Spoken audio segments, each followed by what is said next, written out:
Bueno, esta es la última clase de pluralismo jurídico. Leyeron las tres lecturas, a mí me parecen muy buenas, interesantes las tres.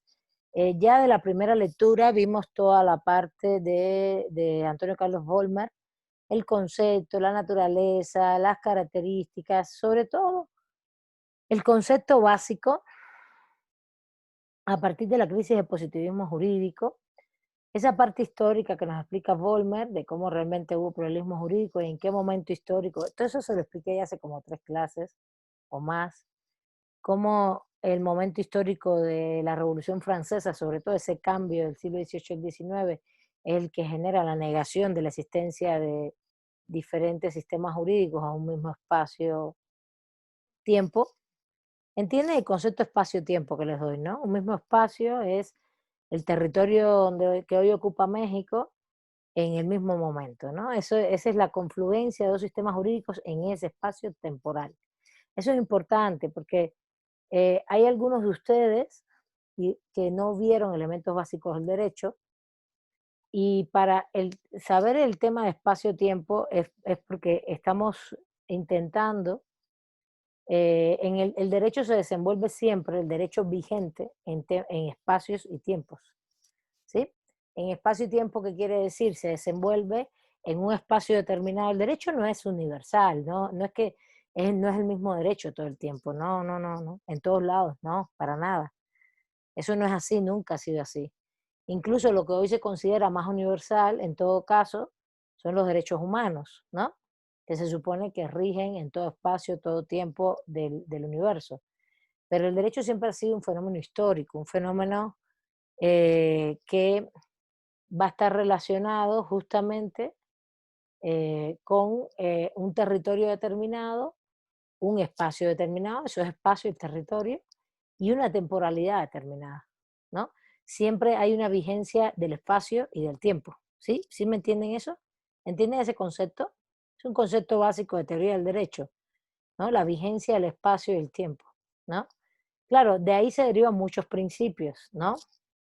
Por ejemplo, hoy en materia penal hay un principio básico del derecho, es que ningún derecho que tenga que ver con, que en este caso son leyes penales, puede ser irretroactivo, irretroactivo. Por eso son términos técnicos jurídicos que implican la irretroactividad, es que ninguna persona puede ser juzgado hoy por una ley que ya fue derogada o por un delito que no está vigente. Eh, es decir, es lo mismo, si ya fue derogada es que no está vigente. Pero les voy a poner un ejemplo claro. Vieron que acaban de aprobar el uso lúdico de la marihuana en la Suprema Corte.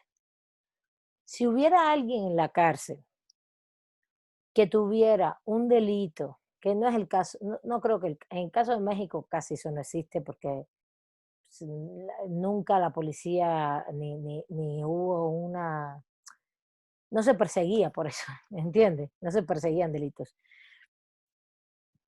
Pero, por ejemplo, puede ser que vamos a suponer que sí se perseguía y que y conocemos 10 casos de personas que tienen un delitos que constituyeron incluso un, de muy pequeño monto, no sé, meses de privación de libertad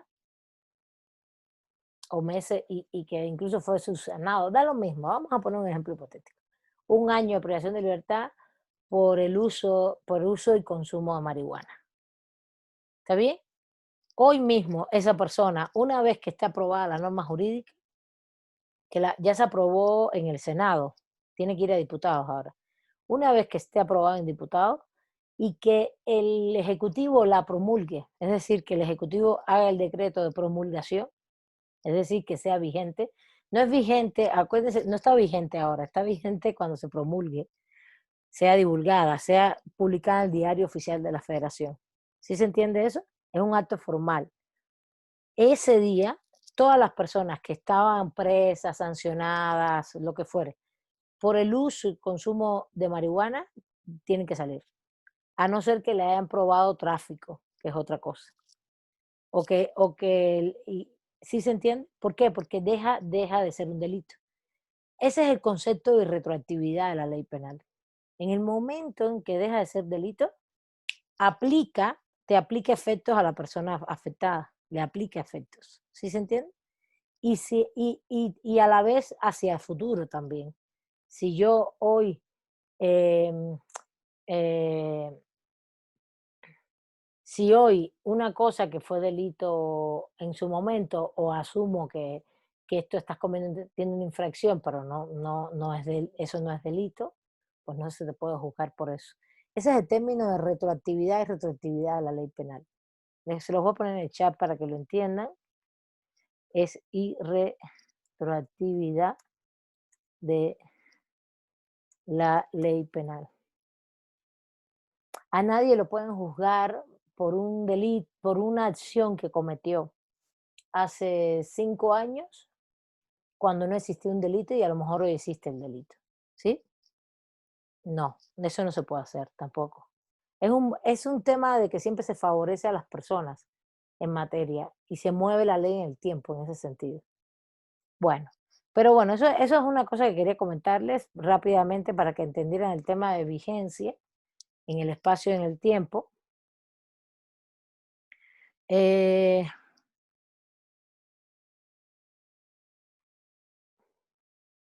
y vamos rápidamente a la clase de pluralismo jurídico. Les decía que habíamos visto todo el tema de la existencia de los diferentes sistemas jurídicos en el mismo espacio-tiempo, sus causas del origen colonial y no colonial, y una clasificación inicial que había expuesto el profesor como pluralismo legal, jurídico estatal, disculpe, pluralismo jurídico estatal y pluralismo jurídico comunitario. En el estatal, y esa es una clasificación de Vollmer, que pusimos el ejemplo en el estatal, por ejemplo, de cómo pueden existir, aunque haya siempre una subordinación a las normas federales de México, etcétera, pero como la existencia de determinados sistemas jurídicos internos en instituciones que son muy amplias. Por ejemplo, la UNAM es un ejemplo, la UNAM, Universidad Nacional Autónoma de México. Es una universidad que tiene una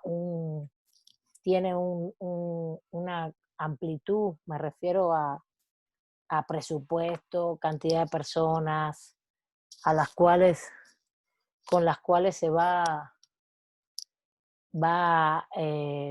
¿cómo explicar? Eh, interactuando. Espérense un momentito. Eh, no, aquí voy a seguir, no más que, les sigo hablando, no más que voy a... la UNAM es impresionante, entonces, y la UNAM tiene una cantidad de normas internas que provoca que realmente tengamos, que la UNAM tenga un proceso de defender un sistema jurídico propio, interno, muy vinculado a sus propias decisiones, que no es solo un tema de presupuesto. Por ejemplo, es un tema de políticas internas, de desarrollo de políticas internas, por ejemplo, todo el tema de protocolos de violencia de género, instituciones que tiene para manejar el tema de la violencia de género. Claro, la UNAM no puede juzgar un delito de violencia de género, no lo puede juzgar. Eso lo hace el Ministerio Público, pero perfectamente tiene una serie de procedimientos, tiene un tribunal universitario, por ejemplo, tiene una defensoría de derechos universitarios, tiene además, como les decía, ¿qué es ese de ruido?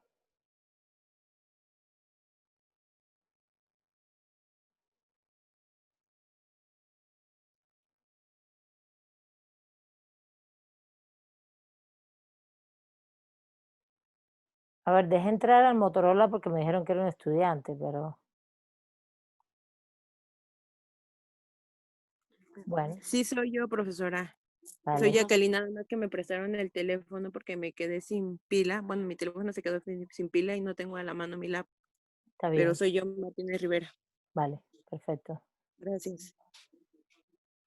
Bueno, sí, pero es que se oyó un ruido ahorita de un audio y no se veía a nadie conectado con audio. Por eso estoy preguntando también.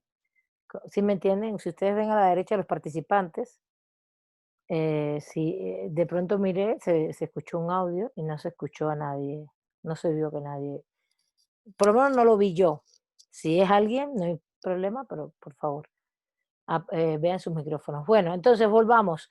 Vimos el pluralismo jurídico estatal y les decía que la UNAM es un ejemplo claro de, por ejemplo, cómo ellos tienen protocolos de género, procedimientos, también de derecho, defensoría de derechos universitarios, y ahí hay toda una gama, como todo un sistema jurídico, ¿no? De derechos universitarios, de también de la ley propia de la UNAM, que es del año, es del siglo pasado, de hecho es muy antigua y muy atrasada, donde hacen todas sus estructuras, establecen su estructura con sus funciones, sus facultades. Entonces, y va generando constantemente mucha normativa interna para resolver problemas internos. No estoy hablando, yo no estoy hablando de directivas específicos, no estoy hablando de normas jurídicas, es todo un sistema jurídico. Ese es, y la cantidad de personas y presupuestos que maneja la UNAM, si ustedes lo analizan, puede ser una pequeña ciudad, pues no es menor el asunto. Es prácticamente el presupuesto de una ciudad pequeña de América Latina, se los digo así. Entonces, cuando tú ves esto, con todo ese presupuesto, toda esa organicidad, todas esas estructuras, todas esas funciones, facultades, todas sus estructuras de defensa de derechos, etcétera, es un sistema interno. Eso es lo que sería el pluralismo jurídico estatal. Y esto es importante porque también tendríamos que debatirlo, pero otro ejemplo podría ser entre la federación y los estados, ¿no? Y es basado en ese concepto que ustedes mencionaron en una clase que se llama campos sociales semiautónomos, que justamente lo usa Volmer, pero también lo usa Rachel. Y de hecho ustedes lo mencionaron, yo les dije, bueno, también todo esto es de Sally Mer, campo, la teoría del campo social de Pierre Bourdieu, y ustedes mismos me dijeron que era Sally Falmore. Sí, esta es la autora que lo usa justamente para el pluralismo jurídico, ¿no? Dice, Moore observa que un campo pequeño como una comunidad puede generar a su interior reglas, costumbres y símbolos, pero también es vulnerable a las reglas y decisiones y otras fuerzas que emanan del mundo más amplio que lo rodea. Ella lo genera para el pluralismo social comunitario también, pero realmente es un concepto que se puede usar perfectamente. También dice, la idea es que el campo social semiautónomo enfatice el hecho de que las normas y las prácticas legales son generadas fuera del Estado y se centra en el contexto general dentro del cual los grupos subordinados desarrollan mecanismos de regulación y resolución del conflicto.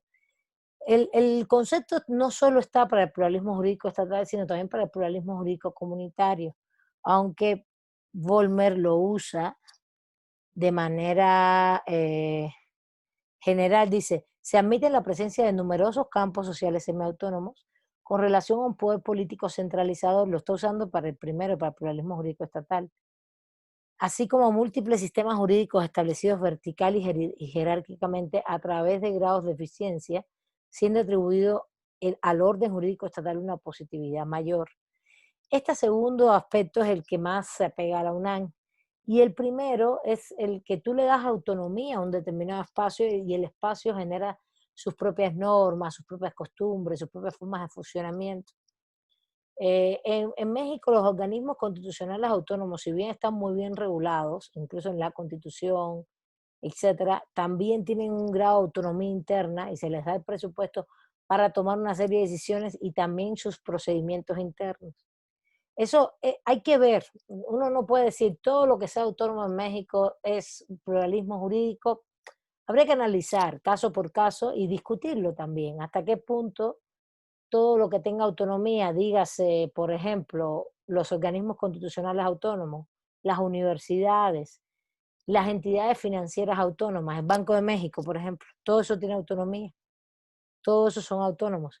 Si esas entidades en su forma de funcionamiento llegan a ser campos sociales autónomos en función del Estado. Yo diría que sí, yo diría que sí. Y eso es parte del pluralismo jurídico estatal mexicano. ¿Está bien? Mientras que el pluralismo jurídico comunitario también se basa en este concepto, pero justamente va a tener que ver con una generación de normas, de costumbres, como bien dice Rachel acá, de normas y prácticas legales, fíjense, no solo normas y prácticas legales que son generadas fuera del Estado y se centra en un contexto en el cual los grupos subordinados desarrollan mecanismos de regulación y resolución de conflictos. Y eso no quiere decir que las comunidades indígenas están fuera del Estado, están dentro, no son independientes, hablando de conceptos políticos, no es independencia nacional, es, están dentro de la nación, pero justamente es un campo social semiautónomo, que justamente genera sus propias prácticas legales. Esto no solo también tiene que ocurrir en una comunidad indígena, esto es algo que, por eso estoy abordando de nuevo este tema, eso puede ocurrir en una comunidad urbana también. Si de hecho ustedes leen a Boaventura de Sousa Santos, van a encontrar que hay un libro muy bonito, todo esto está en internet, lo pueden bajar, que se llama El presupuesto participativo de Porto Alegre, que es todo un análisis de cómo realmente se generaron una serie de prácticas legales, comunitarias, de decisiones internas en Porto Alegre como municipio, y eso se autorizó desde el Estado, no es una cosa que lo hizo Porto Alegre porque quiso. Claro, el Estado brasileño es un Estado federal, igual que el mexicano, ¿no? Y es muy grande. Entonces se genera toda una serie de posicionamientos, de principios para que Porto Alegre fuera autogestivo. Y la autogestión no es solo generar dinero, sino decidir cómo iban a hacer todos sus presupuestos y a la vez aplicarlos, ¿no? Es toda una gestión comunitaria que se tomó como pluralismo jurídico comunitario. El libro está en internet, es un libro muy bonito, es chiquito, pero es toda la experiencia del presupuesto de Porto Alegre. Esto es un ejemplo urbano, por ejemplo. ¿Está bien? Bueno, ¿alguna duda de esto? Y eso es comunitario también, no solo la comunidad indígena es comunitario. A ver, Raimundo, te doy la palabra. Sí, por ejemplo, ahorita que mencionó acerca de comunidades autónomas, ahorita me recordó a las comunidades zapatistas que se encuentran en Chiapas, porque ellos mismos se consideran autónomas, ya que ahí el gobierno, bueno, el gobierno federal no entra como tal a imponer sus reglas, ¿no? Ellos tienen unas reglas ya basadas digamos, en su orden jurídico comunal. De hecho, desde los acuerdos de San Andrés del 95, fueron ellos mismos que impusieron sus propias reglas. Y aún a la fecha, bueno, yo me acuerdo que, por ejemplo, yo he pasado por Chiapas hace un par de años y toda esa comunidad todavía sigue siendo autónoma. No sé si estoy equivocado. Entonces, todavía hasta la fecha siguen siendo autónomas. Por ejemplo, otra comunidad que me recordó también, por ejemplo, y hace poco leí una lectura sobre los tepehuanos del sur, que se encuentran al sur del estado de Durango. Ellos mismos igual es una comunidad normal, pero pues obviamente están bajo sus propias reglas, sus creencias y su concepto religioso, ¿no? Ellos mismos son religiosos. Pero a partir de eso yo me he dado cuenta que esas comunidades tienen, digamos, un lineamiento, digamos, con un gobierno estatal, que de hecho se me hace muy factible que esas comunidades tengan su propia autonomía y que no estén, digamos, al, a manos del Estado como tal. Y para mí es algo muy bueno, que esas comunidades sean no solamente autónomas, sino que se rigen bajo sus propios conceptos de creencias religiosas. Julián, ok, Raimundo, eso lo hemos comentado mucho, creo que no viniste a la clase pasada, no sé si Ujú. viniste, lo comentamos Es por lo de muchísimo la... allá. Sí, No, está bien, perdón. no te estoy recriminando que si has venido o no. Lo que te estoy queriendo decir es que lo hemos comentado mucho. La segunda que dijiste no la conozco, pero hemos comentado Chiapas, hemos comentado Guerrero, hemos comentado Michoacán, incluso los niveles de pluralismo jurídico que tienen. Justamente el zapatismo dijimos que tenía un nivel de autonomía mucho más elevado, separación desde el Estado, mientras Michoacán tiene una interacción importante con el Estado porque le pidió al Estado reconocimiento mientras la Policía Comunitaria de Guerrero, por ejemplo, solo expresa el pluralismo jurídico, sobre todo a partir de su policía, de todo ese sistema coercitivo, coactivo, y no es que genere. Hay lugares que sí, que muchas comunidades que tienen consejos, etcétera, y la propia policía te hace generar estructuras políticas, pero ellos, el centro de su pluralismo jurídico es la policía comunitaria. Entonces son diferentes niveles y grados, y eso lo hemos comentado en la clase pasada, en la anterior, lo comentamos mucho. Pero la otra que decías religiosa no lo conocía. También he dicho en varias clases que hay que tener cuidado, porque no quiere decir que reconozcamos que haya pluralismo jurídico y que existan determinadas que existan normas jurídicas propias, no quiere decir que estemos de acuerdo con todo lo que pasa, como tampoco estamos de acuerdo con todo lo que le pasa al Estado o con todo lo que el Estado impone desde el propio derecho estatal, ¿no? Mucho cuidado con eso, ni con todas las normativas, ¿sí se entiende?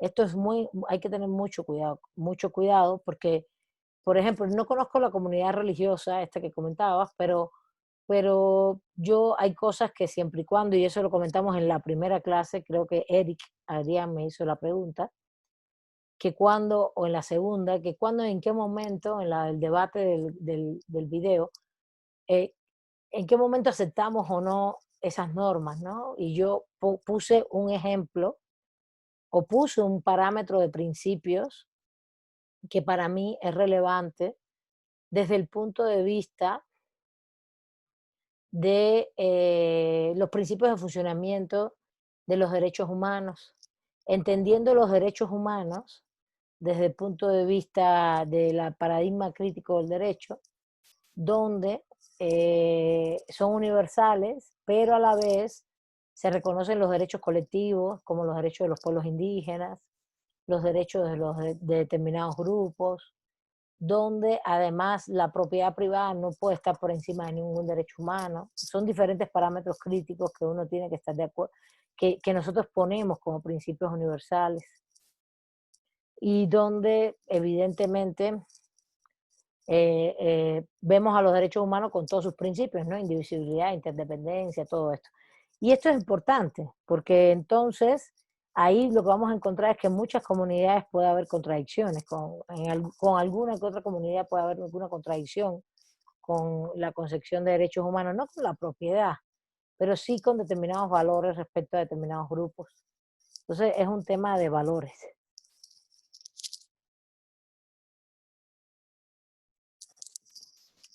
Por eso no me gusta venir a esta habitación porque es muy fría y paso más bien frío si vengo para acá. Quería estar del otro lado. Bueno, entonces seguimos. Julián, ¿querías comentar algo? Porque levantaste la mano pero después la bajaste.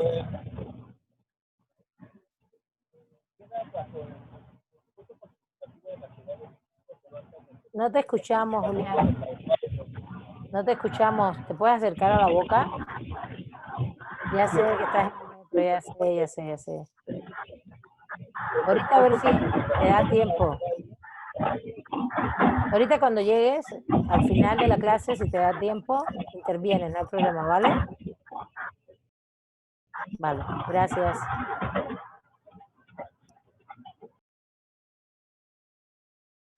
Bueno, entonces, el otro elemento importantísimo, entonces, cuando hablo de estos pluralismos jurídicos y de todas estas prácticas comunitarias, no obstante, sí vimos en la clase pasada, y con eso es un poco dar el cierre, de esta segunda clasificación que hace Vollmer, que es el pluralismo jurídico como proyecto emancipador y el pluralismo jurídico como proyecto conservador. Recuerden que Vollmer está queriendo exponer esto a partir de una lógica vinculada a una idea de un proyecto, de que el mundo debe caminar hacia el pluralismo jurídico como paradigma del derecho.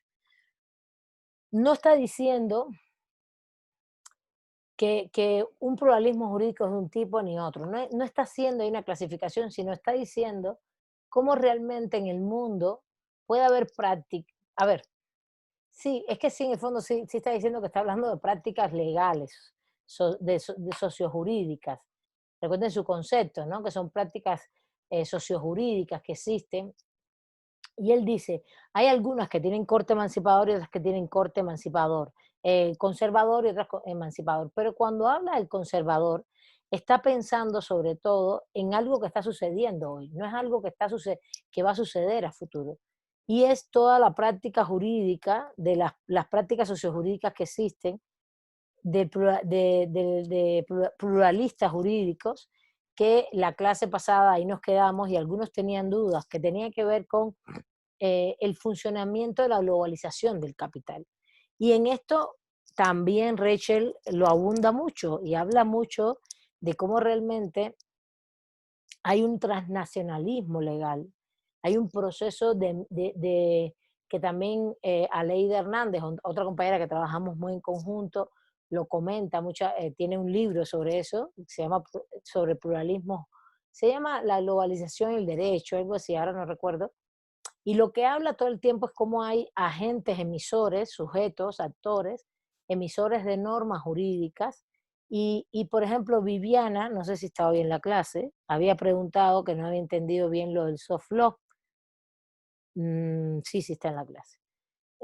Lo del soft law. Y justamente el soft law es un derecho suave. ¿Por qué es un derecho suave? Porque el derecho duro es el derecho que se aprueba, que tiene todo un procedimiento, como es en México el procedimiento legislativo, que pasa por la Cámara de Diputados, que pasa por el Senado, por ejemplo, lo de la marihuana que mencionamos ahorita, ¿no?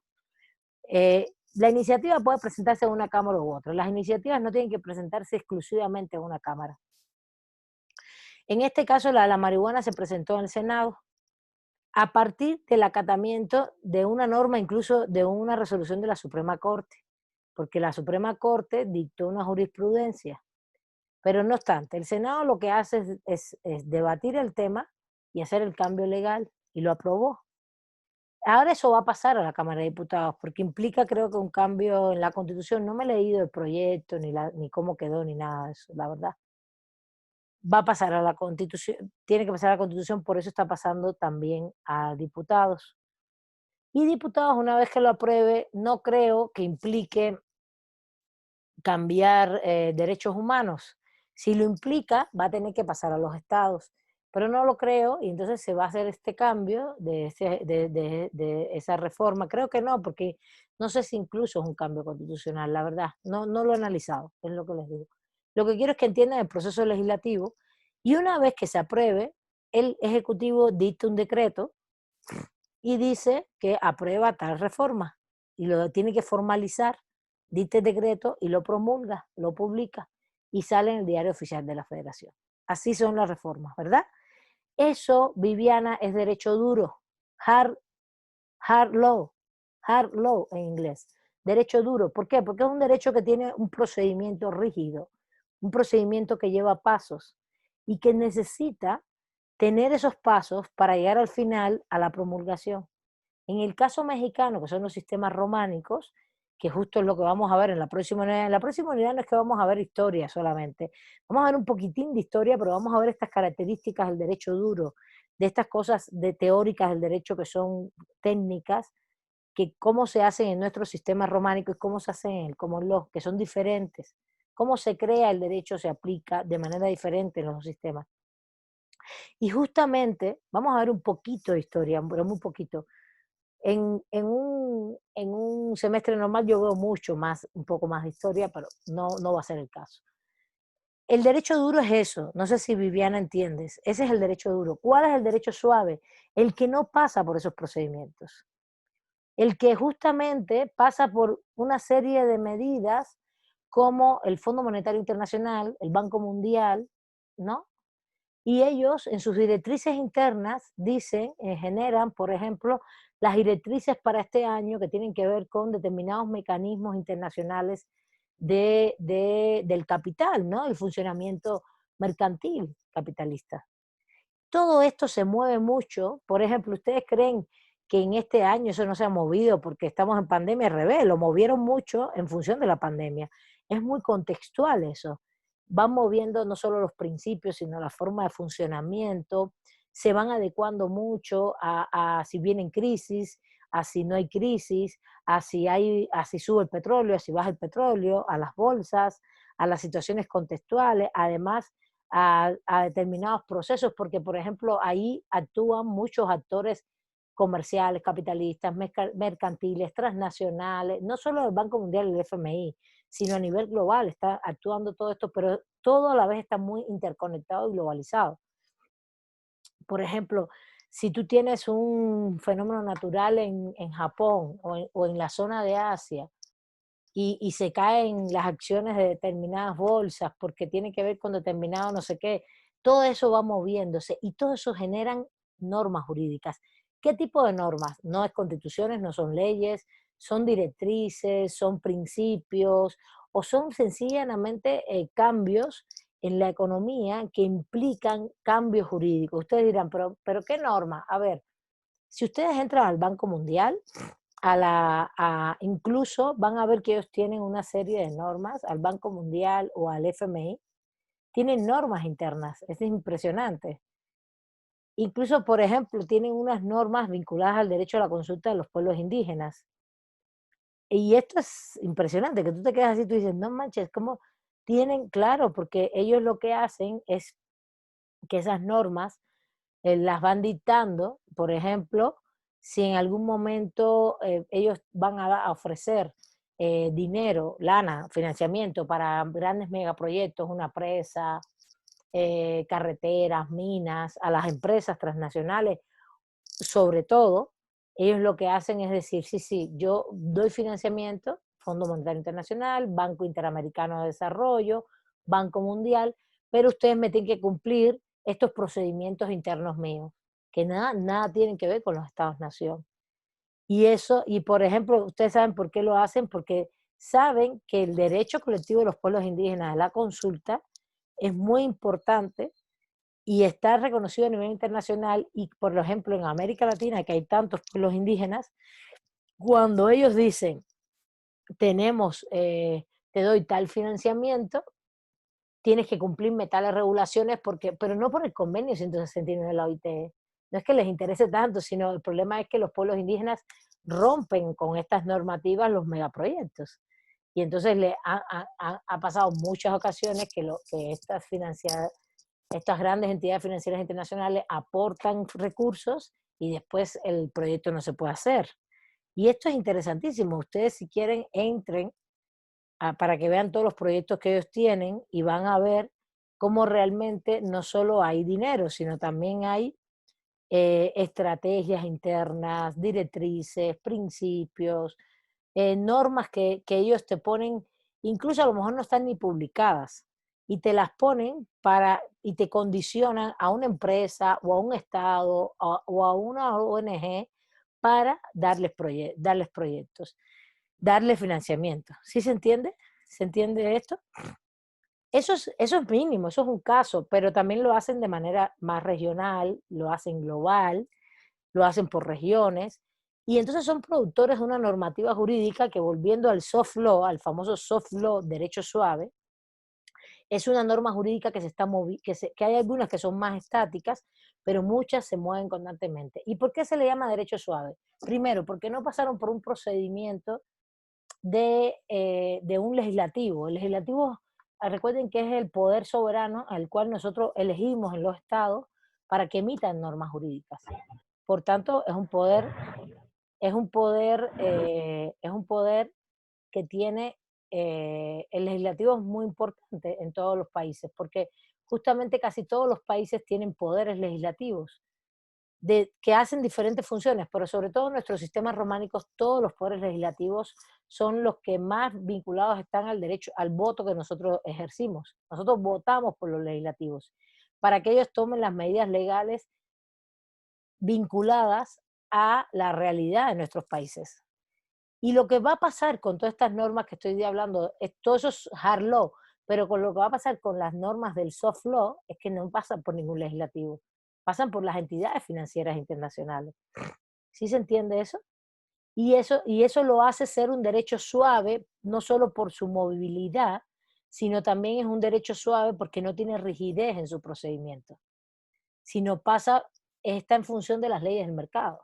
Las leyes del mercado condicionan cómo se van operando esas directrices, esos principios, esos funcionamientos. Incluso es muy movible. Nadie esperaba que el coronavirus si tuviéramos esta pandemia eh, eh, global de esta magnitud para la economía, sobre todo, ¿no? Por supuesto que para las muertes es terrible y todo, pero para la economía ha sido también muy fuerte. Entonces, tienes que tomar medidas. Entonces, enseguida las toman, enseguida, y todo eso se genera mediante directrices que se vuelven vinculantes. Y ahí es donde es derecho.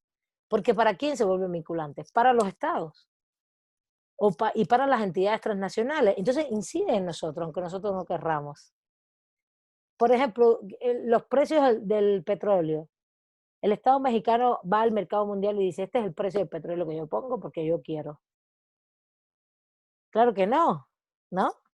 Al revés, el precio del petróleo que pone el Estado que bajo el cual el Estado mexicano con las condiciones de su petróleo puede poner en el mercado, eso es una, eso es un, y eso es derecho. Es derecho porque justamente es un precio que se mueve en función del mercado. Y ustedes dirán, pero eso es economía, no es derecho. No, es que es derecho porque te está obligando a hacer algo. Claro que te está obligando, como entidad. Es una norma obligatoria, es jurídico y ven cómo se mueve y ahí hay una serie de, no puedes hacer tal cosa porque el Dow Jones, el no sé qué, el no sé cuánto, yo no sé explicarlo, no me sé todos los elementos, pero quiero que lo entiendan bien porque esto es muy importante, compañeros y compañeras hoy, porque fíjense si es relevante que hoy la globalización de la economía incide incluso en los derechos estatales internos de una manera que, por ejemplo, los tribunales administrativos fiscales hoy de México se están adaptando todo el tiempo al comercio global internacional, todo el tiempo. En vez de nosotros decir, de que los estados-naciones digan, no, esto no entra a México, no, al revés, lo que haces es adaptarte a toda esa dinámica comercial internacional. Por ejemplo, se abrió en el Tribunal Administrativo Fiscal, en los tribunales, en los tribunales de magistrados, que son después de los federales, vienen los de magistrados, ahí se tuvo que abrir una sala de comercio electrónico para empezar a dirimir conflictos de comercio electrónico. Y tú dices, claro, el problema es que México se tiene que adaptar, cualquier país se tiene que adaptar rápidamente a ese tipo de dinámicas que cada vez son más amplias, más amplias, más amplias. Y entonces, ¿quién paga impuestos por ese comercio? Si nosotros lo que consumimos el comercio electrónico o el que te pone el producto, cómo puedes, la protección del consumidor. Es tan interesante también todo esto que es una gama de cosas que tú dices, no manches. Entonces el derecho estatal todo el tiempo se está adaptando a ese soft law internacional, que es un movimiento que va más allá del derecho estatal. Bueno, hasta ahí lo dejo. Bueno. Sí, Deyanira, ya te leí. Esto es lo que, ¿y por qué es pluralismo jurídico conservador? Por su origen. El origen está en el sistema capitalista, porque no es realmente democrático, porque sus prácticas son prácticas que nos las imponen. Nosotros no hemos elegido a nadie para que haya económicamente una dinámica que responda a nuestros intereses. Y esos son sus fines, justamente. Eso es lo que dice Volmer. Y también lo comenta Rachel más adelante, pero lo que Vollmer dice es que realmente lo que están ellos buscando todo el tiempo es eh, sus intereses como grupos dominantes, ¿no? ¿Y qué grupos dominantes son? Pues los grupos del capital, ¿no? No nosotros. Nosotros nosotros somos sujetos consumidores, trabajadores, nos explotan también, no solo consumimos, sino nos explotan desde la esfera laboral y a nivel global me refiero, no solamente personal, ¿no? Y realmente lo que es un hecho es que lo otro que tiene como característica este pluralismo jurídico conservador es que como está vinculado a lo económico es atomizado, es decir, son muchos espacios, no solamente el Banco Mundial, el FMI, hay muchos organismos y órganos privados. Fíjense hasta qué punto se mete en la vida del derecho estatal esto que, por ejemplo, los tratados de libre comercio no se dirimen los conflictos en tribunales, sino en cortes de arbitraje, y los cortes de arbitraje son privadas, son de sujetos privados, ¿no? Juristas que están allí y mediadores. Entonces todo también pasa por mecanismos de justicia privada si hay un conflicto. Entonces, todo esto, y esto es muy importante, que entiendan que todo esto incide en el Estado, incide en el derecho estatal y es transnacional, y entonces ahí hay pluralismo jurídico, claro que sí. Y lo otro es que regularmente toda esta visión de globalización neoliberal transnacional, lo que tiene intereses muy marcados hacia el desarrollo del capital. Por tanto, esos intereses que son conservadores, ¿son conservadores de qué? De sus ganancias, de su status quo como capitalistas. Por eso le llamamos así, pluralismo jurídico como proyecto conservador. Porque no es un sistema global que quiera a ver, pues, el capitalismo puede hacer muchas cosas interesantes, la tecnología, pero lo que es un hecho es que todo lo que hace, lo hace en función de la ganancia y la acumulación de capital, la acumulación de ganancias a través de la relación social del capital. Y realmente nosotros somos sujetos explotados y consumidores. Y, que también disfrutamos determinadas cosas con nuestro salario, sí, sí, es verdad, pero hay mucha gente que no, y que vive justamente en una pobreza muy extrema para que otros disfruten unas cosas como clase media y los que tienen y los que acumulan más disfruten o por lo menos acumulen toda esa riqueza que tienen, ¿no? Entonces, es un sistema desigual, de intereses particularizados, de intereses específicos, por eso lo hace conservador y porque no es democrático sus tomas de decisiones. E instrumentaliza el derecho. El derecho es un instrumento todo el tiempo, todas esas normativas que les digo, incluso los derechos estatales son instrumentos para lograr sus fines. ¿Tienen alguna duda de esto? Esto es muy importante. ¿Alguna duda, chicos, chicas? Raimundo. Mm, Bueno, espérense, Eh, quién quiere hablar? Espérate, Raimundo, ¿quién quiere eh, comentar? me dice que no tengo dudas, pero Viviana, dime. el pluralismo político como proyecto de emancipación sería como todo lo contrario a lo que estábamos viendo de lo conservador. ¿Se podría Es decir lo que así? vamos a ver ahora. Ahora lo vamos a ver. Gracias. Raimundo, sí, yo tengo una pregunta. Por ejemplo, bueno, yo he escuchado muchas veces que las políticas empresariales eh, llevan en la mano, bueno, van de la mano con, digamos, con políticas en referente a lo laboral. La pregunta es, ¿esas políticas empresariales o normas empresariales afectan mucho, digamos, en la materia, en materia laboral, en cuestiones de demandas o en cuestiones arbitrarias sobre una demanda? Bueno, esa es mi pregunta. O sea, no, que rebasen una autoridad, algo por el estilo. no entiendo lo que quiere. ¿Lo puedes repetir? Bueno, eh, sí, claro. Mire, yo tengo las políticas empresariales son una cosa y las políticas estatales en el aspecto normativo de demandas laborales es otra cosa. ¿Qué Ujú. pasa si una empresa, digamos que una empresa que, como el caso de Walmart tiene políticas de ética y laboral, y si, por ejemplo, si un trabajador es violentado, digamos, es violentado con esas políticas empresariales, llega a causar una demanda laboral, ¿esas políticas empresariales afectarían en una demanda laboral? Bueno, esa es mi pregunta. Podría ser. ¿Por qué, profesora? Bueno, si se puede saber. Podría ser, pero tú puedes ir a los tribunales laborales y demandarlas y exigir que no. Y eso, por ejemplo, esas demandas sí afectarían al trabajador, como ese tipo de empresas luego los boletinan. Yo tengo entendido que la ley federal, bueno, yo tengo entendido que la ley federal del trabajo establece que tienen prohibido esas empresas boletinar al trabajador, ¿no? Entonces lo que hacen ese tipo de empresas es boletinar al trabajador para que no le den un trabajo, ¿sí? Yo estoy, Sí, sí, digamos, yo sí, tengo entendido.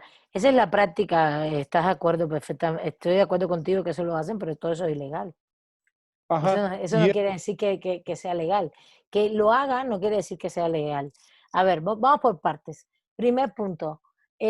Justamente, una de las cosas que ocurre con las empresas transnacionales es que justamente toman medidas internas, políticas, no solo salariales, de derechos y todo eso, que van contra los propios derechos laborales de los trabajadores a nivel nacional, por ejemplo. Y te dicen, no, es que yo me rijo por mi casa matriz, y mi casa matriz está en Estados Unidos o en Burundi o en no sé dónde, y allá derecho es tal. Ese es uno de los, ese es el pluralismo jurídico. Está la expresión ahí clarísima de cómo se expresa el pluralismo jurídico y cómo entonces tenemos que hacer una lucha de nuestras demandas laborales respecto a los propios de los trabajadores respecto a esa empresa transnacional. Y eso se ha hecho. Hay un caso en México, la BW aquí en Puebla, la empresa de estas de maquilas de carros, ¿no? De confección de carros. Y justamente lo que hace esa empresa tenía malo, por ejemplo, las condiciones de trabajo no eran del todo buenas, la alimentación no era buena, porque todas esas grandes fábricas regularmente tienen comedores, eh, no querían respetar la formación de determinadas formaciones sindicales.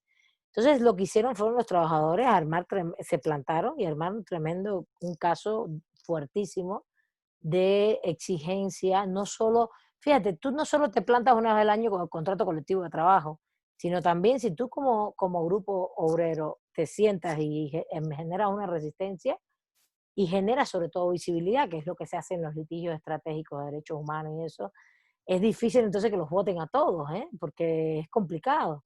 No es lo mismo una persona sola luchando que toda la mitad de una fábrica luchando y copando el tema en la más media. Y entonces esa fábrica, por ejemplo, con ese caso, movilizaron a organizaciones internacionales por los derechos sindicales, sobre todo de Estados Unidos, movilizaron a organizaciones internacionales de los derechos sindicales en Alemania, porque la fábrica pues es BMW, Volkswagen, ¿no? Movilizaron la opinión pública interna y externa, metieron a los abogados de ellos acá, metieron a los tribunales de acá, hicieron muchas acciones y provocaron que la empresa tuviera que tomar resolución no solo del conflicto en sí, sino de todas las demandas laborales. Ese es el tema. Eso es lo que estamos diciendo. Claro, ¿eso cómo se hace? Eso se hace con una noción de organización política, no sé qué, no con el derecho solamente, ¿entiendes? Entonces, eh, eh,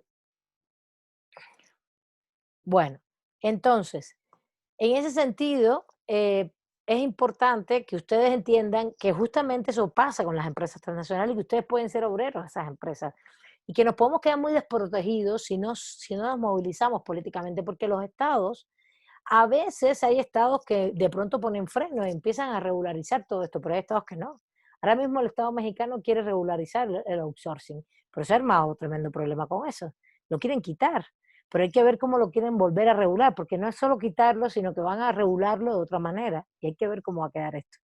Pero el outsourcing es el ejemplo clásico de la flexibilización laboral, donde lo que hay sobreexplotación laboral, mucha sobreexplotación laboral, y mucha evasión de impuestos. Porque una empresa, porque en vez de en Walmart contratarte, a ti Walmart te contrata, tú perteneces a otra empresa. Entonces esa empresa te paga 3,000 pesos al mes y tú eres de una empresa de seguridad que está en Walmart, en, en Walmart ahí como agente de seguridad, ¿no? Pero te paga tu empresa, no te paga Walmart, pero tú estás cuidando Walmart. Entonces, Walmart le paga a esa empresa, pero ¿sabes cuánto le paga? Le paga por tu trabajo unos 10,000 pesos y a ti te pagan 3,000. ¿Qué hace la otra empresa? Declara tus 3,000 pesos, evade impuestos, se queda con los 7,000 y al final es una transacción entre grandes empresas transnacionales. Eso está ocurriendo mucho. Además de todo lo que implica que no tienes derechos laborales, que te contratan semestralmente o por mes, a veces contratan por mes. todo lo que implica en violación de derechos laborales nacionales. ¿Y en qué se encubren estas que son transnacionales, que vienen de otros lugares, que no sé qué, que sus medidas internas, que sus políticas internas? Eso es pluralismo jurídico. Y ese es conservador. ¿Por qué es conservador? Porque los intereses son de esas empresas, ¿vale? Vamos a avanzar, chicos y chicas, no les voy a preguntar más nada. No, Raimundo, no podemos seguir debatiendo. Sorry, porque ya tenemos que avanzar. Si da tiempo al final te vuelvo a dar la palabra. Entonces, ¿cuál sería el emancipatorio?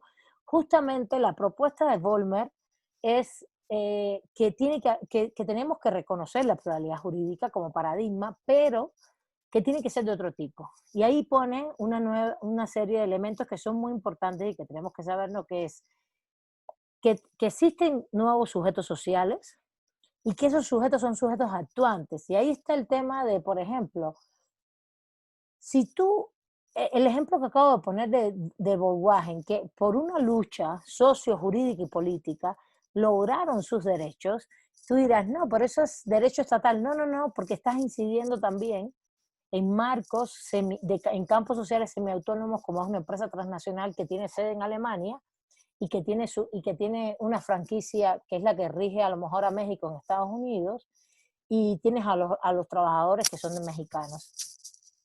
Y ella está ubicada en el territorio de Puebla, en México, que además es un estado confederado que tiene también sus regulaciones internas, sus regulaciones estatales, además de la Federación Mexicana. Es decir, tienes una confluencia de campos jurídicos impresionantes.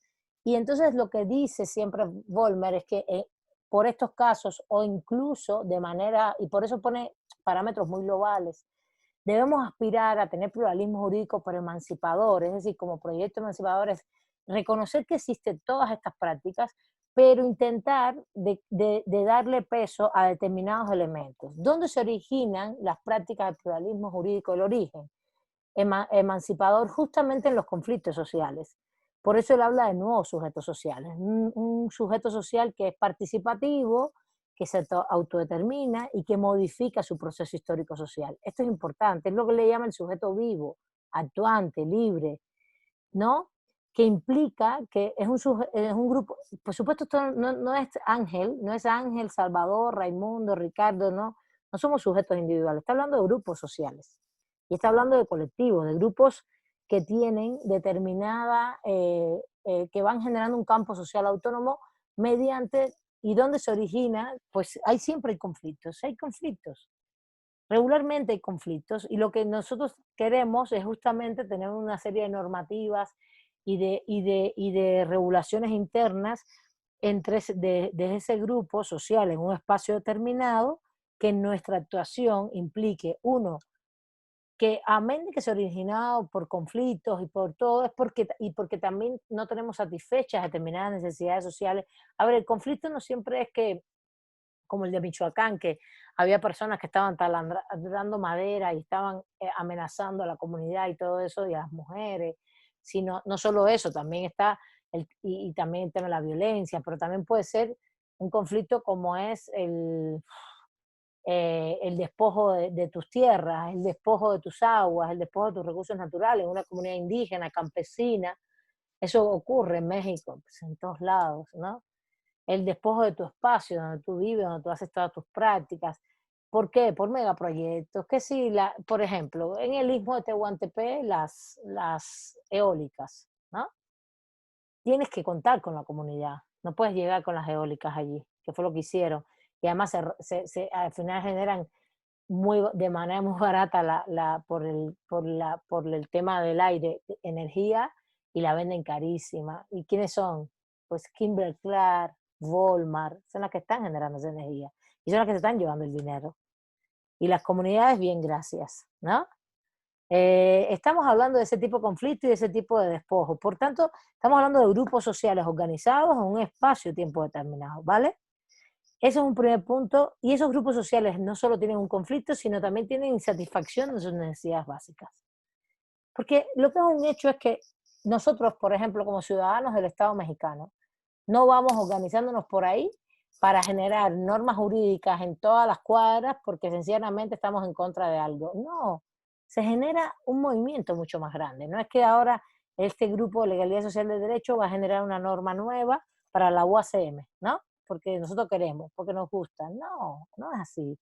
Hay de base una materialidad, una problemática social que abarca a un grupo también fuerte, ¿no? Un grupo que representa algo, una comunidad indígena, una comunidad campesina, un sector urbano con un problema con problemas graves, o un sector semirural.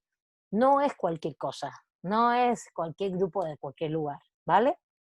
Y hay necesidades básicas que no están cubiertas y hay conflictos. Y eso te genera un sujeto que está en actuación social. Por eso dice, el pluralismo jurídico como proyecto emancipador tiene como base nuevos actores sociales, sujetos vivos. Una nueva ciudadanía también le llama, que es una fuente de nueva legitimidad, ¿no? Que tiene problemas en sus sistemas de necesidades, ¿no? Y que quiere exigir que sus bienes materiales e inmateriales sean cubiertos. Por tanto, es un proceso de socialización y democracia. Y ahí viene el segundo tema. No solo se origina por todo esto, sino que hace el proceso de generar una serie de normas internas, jurídicas, de procesos políticos que son democráticos donde participa todo el grupo. Y esa es su gran diferencia con el otro. El origen del otro es el capitalismo, el origen de este es la conflictividad social y sus necesidades básicas. El procedimiento del otro es antidemocrático, este procedimiento es democrático, de este pluralismo jurídico como proyecto emancipador. Y por último, están buscando evidentemente,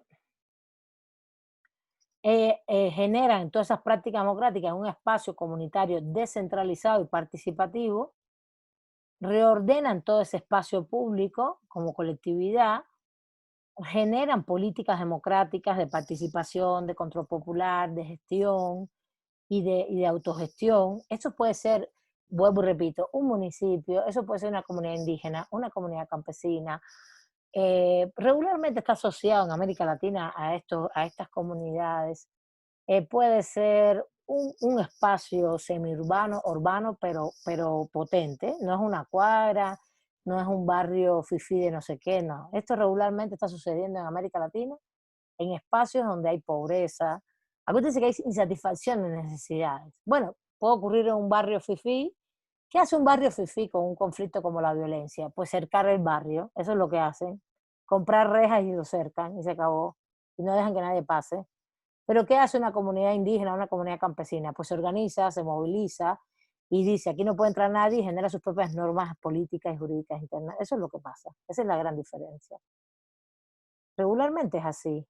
Y esto es un ejemplo en toda América Latina. Y por otro, pero ¿cuál es la diferencia justamente con nuestras comunidades que justamente que tienen internamente un principio de ética, de solidaridad? No solamente es un barrio fifí dice, bueno, nos cercamos porque hay violencia, no sé qué, para que no entre nadie, pero es un tema de seguridad, pero sí tienen un conflicto, y a lo mejor se pusieron de acuerdo, pero todo el mundo es un tema económico. En una comunidad hay mucha solidaridad. La gente, si tú te lees el caso de Cherán, es un caso donde la gente cerraron la comunidad, empezaron a hacer guardias, se organizaron, había un grupo que hacía la comida, otro grupo que hacía las guardias, otro que hacía, que iba tomando decisiones, y eso es ética de solidaridad, así se llama.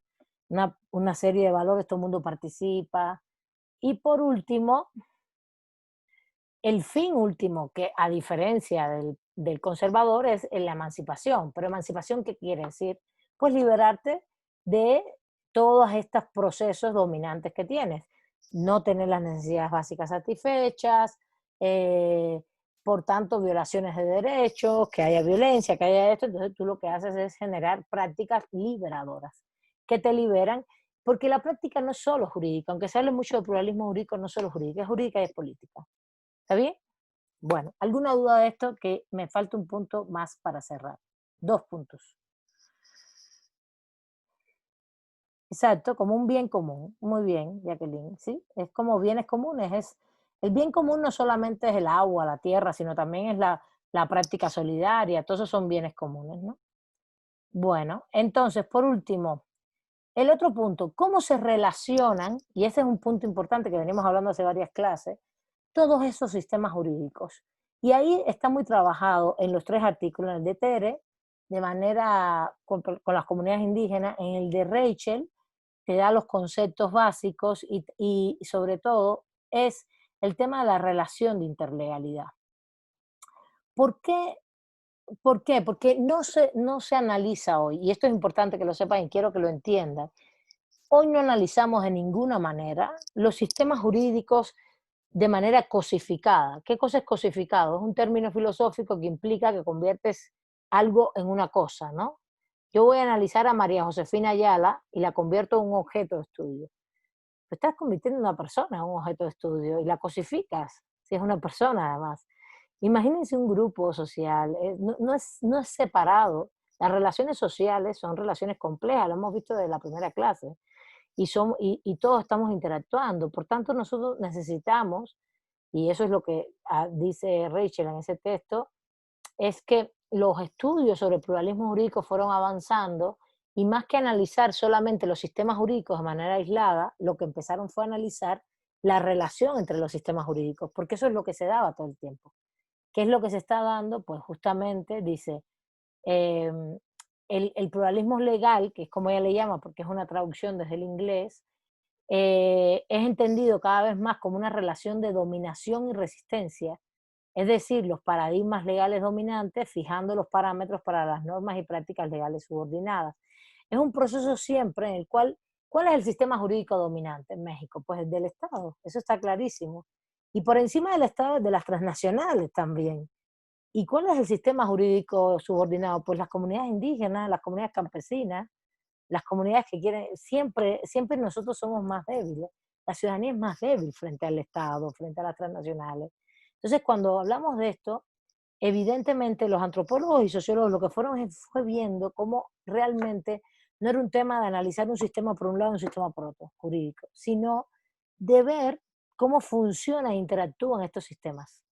Porque eso es lo que más vas a ver, realmente.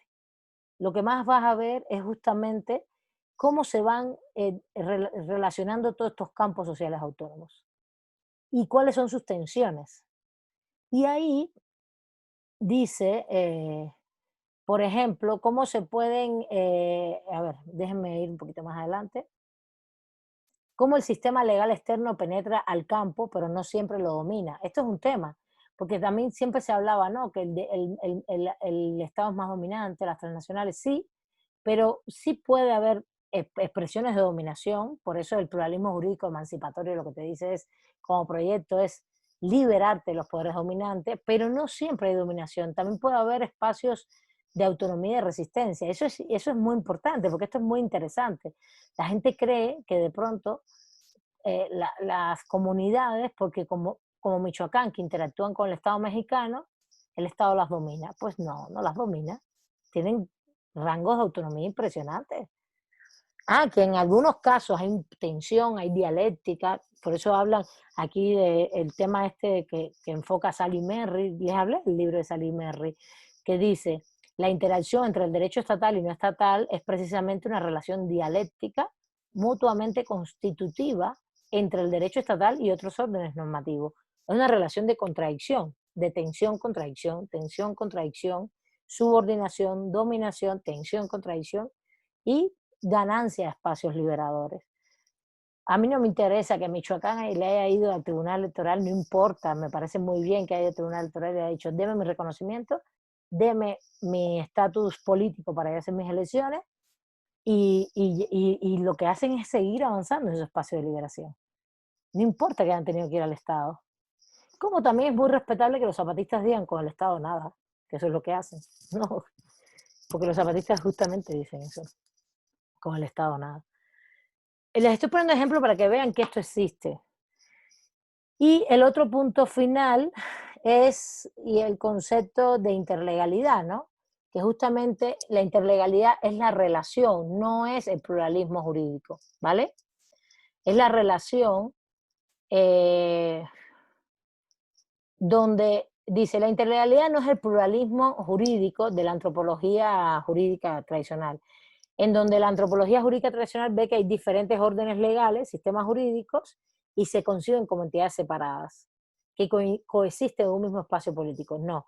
La interlegalidad justamente es una concepción donde hay espacios legales superimpuestos interpenetrados, mezclados, tanto en nuestras mentes como en nuestras acciones. Y esto es muy importante porque lo vieron en el documental. El documental refleja perfectamente cómo la comunidad hace su proceso, cómo dice, bueno, aquí no puede seguir, tenemos que ir al Estado, cómo la ciudad, cómo los compañeros de la comunidad, las compañeras dicen, bueno, sí, pero ustedes tienen que hacer bien un proceso, y cuando van al Estado les exigen justicia, que siempre queda como coartada. Entonces es un tema ahí hay un proceso de autorreconocimientos mutuos, pero también de interlegalidad, donde, bueno, aquí no se puede resolver, vamos al otro lugar, vamos a ver qué es lo que va a pasar, y después al final le dan prisión a la señora de los que hicieron esto, y a lo mejor tampoco a ellos les gusta porque querían pena de muerte. Bueno, ese es el... Pero esto ocurre todo el tiempo, en todos lados, y no con casos penales, con casos administrativos, con cuestiones, hay miles de ejemplos. Y... Y por último, la idea de interlegalidad, recuerden que es el traslape, dice, no solo es el traslape de códigos y prácticas legales, sino también muestra el papel tan vital que tiene la agencia y las negociaciones que se dan en distintos espacios legales sobre los significados, las identidades, los entendimientos subjetivos de derechos y obligaciones. Que esto es impresionante, porque se ve muy claro en el documental. Por ejemplo, la persona dice, yo quiero que ella tenga pena de muerte, y el Estado no concibe la pena de muerte. Pero a la vez, ellos tienen como procedimiento muy claro que tiene que ser colectiva la solución. Y eso es tu forma de ver el derecho. Cómo la comunidad ve el derecho de manera colectiva y cómo el Estado ve el derecho penal de manera individual. ¿Sí se ve? Entonces, eso es lo que está diciendo ahí la autora. Es cómo realmente en los diferentes espacios legales vemos los derechos y las obligaciones de manera diferente. Y cómo eso se traslapa también. Y llega un momento en que tú aceptas, tú como comunidad aceptas que la solución tiene que ser colectiva, todos le increpan, y por qué haces esto, y tú te has dedicado a matar mucho tiempo, y también hiciste no sé qué. Y hay una imputación colectiva, y hay una solución colectiva. No, la solución no es del alcalde, la solución es colectiva. Y van entonces al derecho penal del Estado, que es individualista, completamente. Y solo se enfoca en tú hiciste tal acción y la señora lo dio, autor intelectual, autor material, ¿no? Entonces, esto también te lo hace ver la interlegalidad, te puede hacer ver que no solo es un tema de la norma jurídica en sí, sino todas las prácticas y también cómo vemos, cómo resignificamos las prácticas, ¿vale? Bueno, el último punto, y rápidamente lo voy a mencionar, léanlo, es el punto 4 de Vollmer, es el de la legalidad alternativa. ¿Qué me interesa ahí? Sobre todo, y ya se acabó la clase, pero lo voy a exponer, es los 3 puntos en los cuales Vollmer establece que podemos generar la base de una legalidad alternativa global, ¿no? Más bien, que haya pluralismo jurídico, sí, pero que a la vez hay 3 esferas, 3 frentes de lucha en el derecho, que es el uso alternativo del derecho, el positivismo de combate y el derecho alternativo en sentido estricto. Esto es muy importante en lo que sería un paradigma jurídico actual, porque nosotros, el tema no es solo reconocer, que sería el tercer punto, el tercer punto del derecho alternativo en sentido estricto es reconocer el pluralismo jurídico. Es decir, existe pluralismo jurídico, y sabemos que se relacionan con interlegalidad. Sí, pero no solo hacemos eso. También, al final, el derecho estatal va a seguir ahí. El derecho a las transnacionales va a seguir ahí. Entonces, ¿qué estamos también proponiendo? No solo el reconocimiento del pluralismo jurídico, sino el uso alternativo del derecho, que es que se utilice una interpretación en función de... miren, el uso alternativo del derecho, los voy a decir así para explicarles un poquito más y rápido, es cuando los jueces, todos los poderes judiciales, todos los que toman decisiones en el ámbito de los conflictos, que pueden ser un poder judicial, pero también puede ser una comunidad tomando decisiones, siempre toma las decisiones en función de los más débiles, de los más vulnerables. Que tenga en cuenta ese factor. ¿Por qué? Porque vivimos un sistema capitalista desigual. Y que tenga en cuenta, por ejemplo, el Poder Judicial, que si hay lagunas legislativas, que si hay contradicciones, ambigüedades, tenemos que ir por la óptica más democrática, dice Vollmer. La óptica más democrática siempre es el derecho de los derechos de los grupos más vulnerables. ¿Por qué? Porque no estamos separados de qué, de que vivimos en un sistema capitalista global. El uso alternativo de derechos sería justamente cuando los jueces, todos los decisores judiciales de conflictos, toman decisiones, sobre todo los poderes judiciales del Estado, toman decisiones y toman parte en decir, cuando decidamos sobre los conflictos, no solo vamos a decidir sobre lo que dice la ley, sino vamos a tratar de subsanar con la ley y con la interpretación jurídica justamente las desigualdades sociales. Es eso. Es tomar una posición a favor de los vulnerables por la desigualdad social. Y el positivismo de combate es la misma posición, pero en los abogados. Es al revés. Es la otra parte del conflicto. Es el abogado que asume que el derecho, por ejemplo, positivo de los estados y del internacional tiene muchísimas herramientas para justamente usarlo a favor de estos mismos grupos. Y que no debemos dejar de usarlo.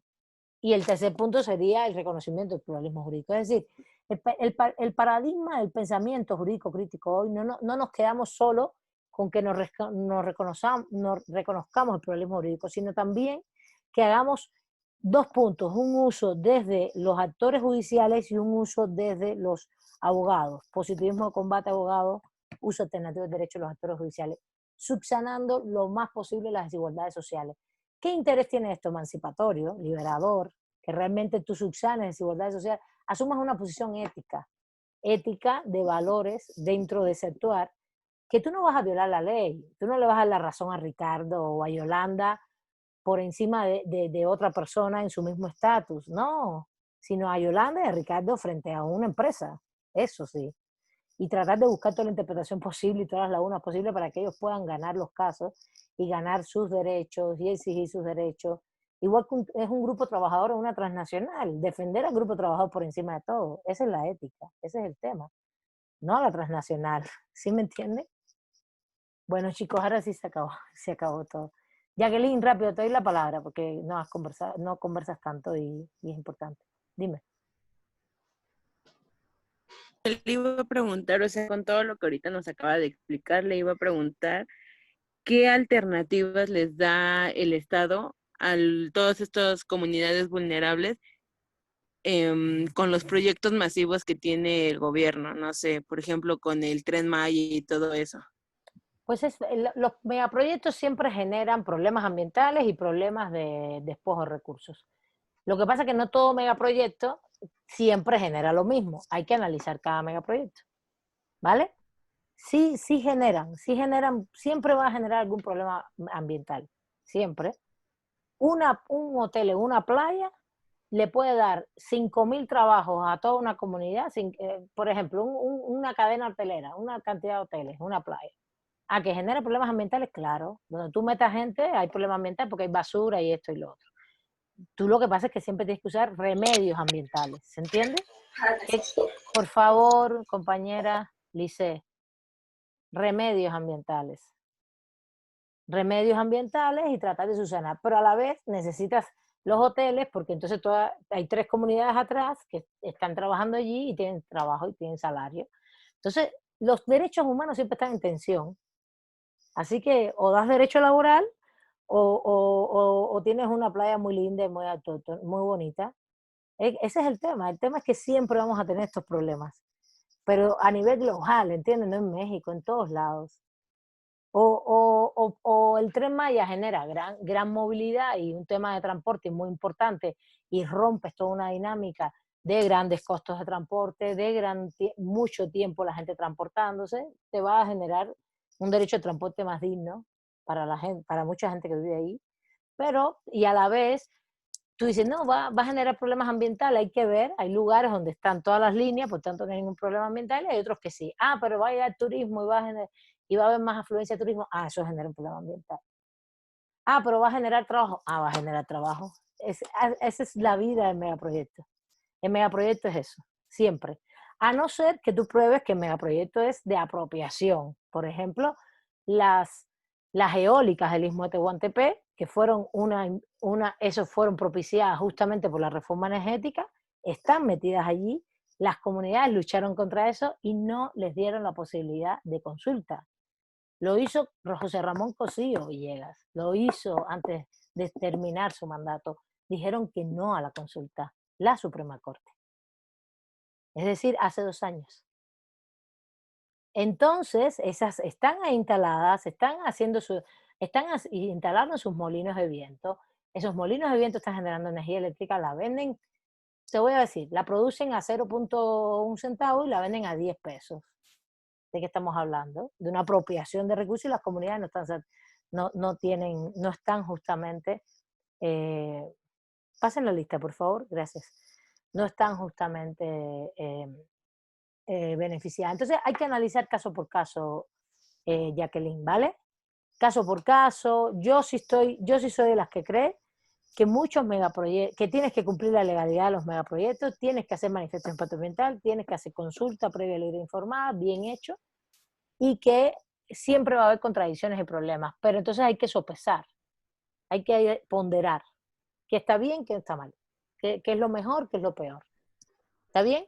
Eso, yo soy de esa idea. Y yo trabajo en megaproyectos hace 15 años. ¿Vale? No es que no te estoy diciendo esto por este gobierno, nada. Yo trabajo en megaproyectos hace 15 años y siempre lo hemos discutido así. Los megaproyectos per se no tienen por qué ser negativos, siempre depende de lo que propicien a nivel de interés general o a nivel de interés comunitario. Bueno, ahora sí tengo que cerrar la clase. Les mando un abrazo, un saludo. Nos vemos el miércoles. Gracias, maestra. Que tengo que entrar a la clase con Gracias. dictado. Vale. Muchas gracias a todos y a todas. Gracias, hasta luego. Nos vemos el miércoles. Empezamos sistemas jurídicos románicos, ¿vale? Ok, Vamos a ir muy gracias. rápido.